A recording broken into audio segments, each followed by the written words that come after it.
This is Real News Media TV, coverage you can trust. Please like, share, subscribe, and hit the notification bell. Select all for daily news updates. Alleged robber shot dead by licensed firearm holder in Portland. Detectives from the Criminal Investigations Branch in Portland are investigating the shooting death of a man by a licensed firearm holder during an alleged robbery in the community of Nonsuch this morning. Shortly after 3 a.m., the unidentified man reportedly entered the home of a retiree, held him up at gunpoint, and proceeded to rob him of cash, jewelry, and a cell phone, police reports say. During the robbery, the homeowner, who is a licensed firearm holder, managed to pull his gun and fired a single shot in the direction of the robber, the police said. The man was hit in the chest area. An alarm was raised and the intruder was reportedly found lying on his back with a weapon beside him. He was pronounced dead on the scene by a doctor. Engineer 26 charged with murder of 3 friends in Bedward Gardens. A 26-year-old engineer from Augusttown Road, St. Andrew, has been charged with the murder of 3 friends in Bedward Gardens last month. Kevon Trigger Wright was arrested and charged by detectives assigned to the Major Investigations Division for the April 30 early morning attack.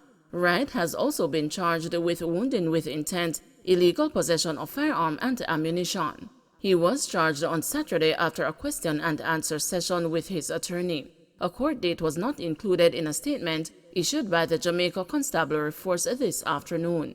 The deceased were identified as Kevon Kitts Friday Jackson, 21, Rashid Boppy Edwards, 24, and 18-year-old Keena Wright, otherwise called Brains, all from Bedward Gardens in Augusttown.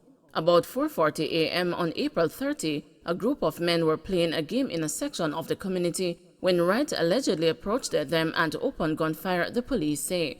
4 persons were shot and later transported to hospital, where Ray, Edwards, and Jackson were pronounced dead. The 4th person was admitted.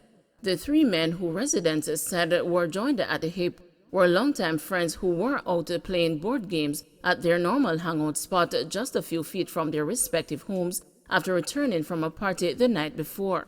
Earlier this month, Inspector Stephen Taylor, who is in charge of the Augusttown Police Station, told the news that the killings were suspected to be executed by gang members, noting that it may be as a result of a long-standing conflict between the Color Red, otherwise known as a Gaza gang, and the Bedward gang in the area. Opposition spokesperson on tourism chastises Bartlett for comments on cruise ship crash. Opposition spokesperson on tourism, Senator Janice Allen, said Portfolio Minister Edmund Bartlett should have kept his mouth shut on the alleged cause of an incident at the Falmouth port involving a cruise ship because he has no expert in such matters. Bartlett has said last Thursday's crash of the Royal Caribbean Harmony of the Seas vessel into the dock at the Trelawny facility was caused by pilot error. Hours after, and without naming Bartlett, the Port Authority of Jamaica issued a statement cautioning all parties against the speculation as an investigation was incomplete. In a response today, Senator Allen said Bartlett's comments were presumptive and unnecessary, and that the minister should exercise patience and allow the authorities to investigate the incident and render their findings. This is not the time to whitewash and cast the blame prematurely for PR purposes or to create a false sense of comfort without knowing the real cause of the accident, she stated, arguing that unfounded allegations could complicate the investigative process. Allen said she's confident that the local authorities and the management of the cruise liner will conduct a thorough investigation to determine what transpired and make those findings public. I am calling on the relevant authorities to move post-haste with their investigation and the findings, Senator Allen appealed.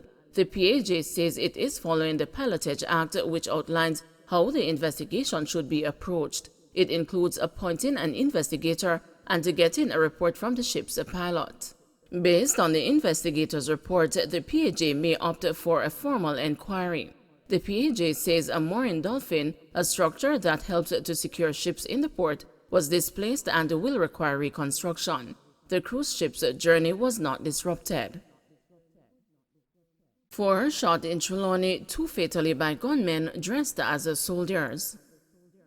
4 people were shot, 2 fatally, by unknown assailants dressed in army camouflage in the normally peaceful community of Duncan's Trelawny on Saturday night. The deceased have been identified as 28-year-old Jason Trail and Andre Dennis, 25, both from Red Dirt District in Duncan's. Reports are that about 7:30 p.m., both men were among a group of people gathered in the Red Dirt section of Duncan's when the heavily armed men pounced and spread the gathering with bullets. 4 people, including Trail and Dennis, were shot and taken to the hospital, where both men were pronounced dead on arrival and the other 2 admitted for treatment. The motive behind the attack was not ascertained up to publication time.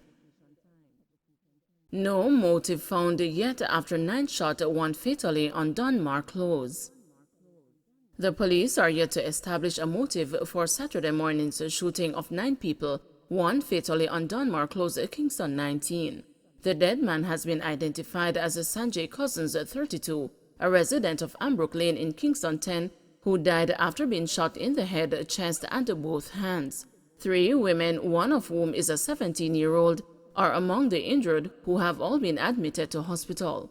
The police say they are gathering more information and following some leads before establishing a definite motive.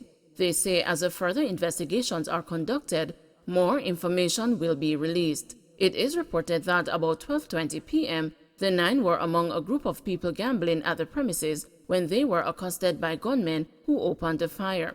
When the shooting ended and the gunmen fled, it was discovered that the 9 were injured.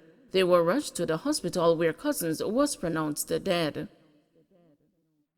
Man arrested after police seize gun at a Westmoreland bar.